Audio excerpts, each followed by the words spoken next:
tinupig na kamuting kahoy.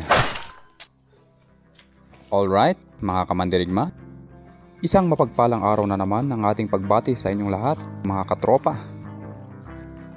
Andito na naman tayo sa ating bukid at isang klase na naman ng luto ng kamuting kahoy ang ating gagawin ngayon. Noong panahong nabubuhay pa ang aming lola ay madalas namin itong natitikman. Masarap nga naman kasi itong pangpari sa kape at isa rin namin itong pang-alternate sa bigas. Kung wala kami kaisaing na bigas sa isang araw ay ito muna yung niluluto namin. So ganyan na yung maging itsura ng kamuting kahoy na ginadgad natin. Kakailanganin natin ng dahon ng saging para sa ating tinupig. Magpaapoy na rin tayo gamit yung saling or yung pine tree bilang isang fire starter. Ito yung kadalasan ginagamit dito sa Highland o dito sa Kaigurutan. At para hindi mabiyak-biyak yung dahon ng saging, painitin muna siya o kaya palambutin muna natin sa apoy. Magiging light na siya. Ibig sabihin nun, hindi na siya makunat, hindi na siya magaspang. Pagka napalambot naman natin sa apoy ay hugasan natin ng maigi. Alright, bali ito na po yung kuskus na fresh cassava. Ginadgad. Sabi ni Mrs. ginadgad daw. Lalagyan natin ng kunting asukal. Glutinous rice. Yun yung malagkit na nagiling. Lagyan din natin ng kunting asin. Baking powder. Isang kutsara lang. Wala tayong nyog. Ito muna yung ilagay natin. Gatas lang. Yung kondensada. Halo-haloin natin.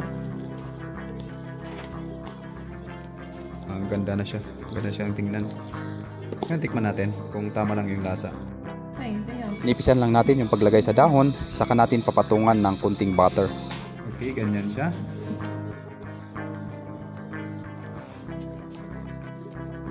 Kahit wala ng tali-tali.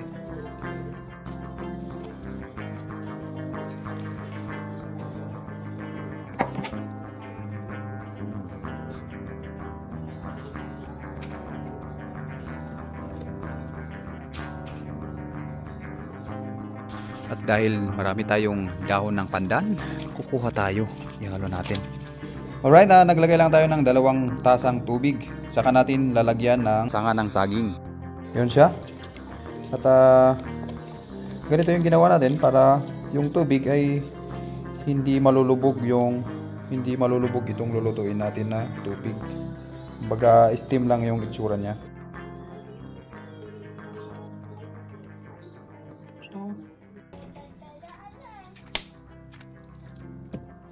Salang na natin sa mahinang apoy lang ng mga 30 minutos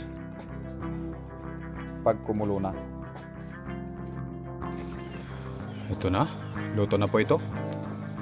Mabango-bango na yung halimuyak ng pandan. Alright.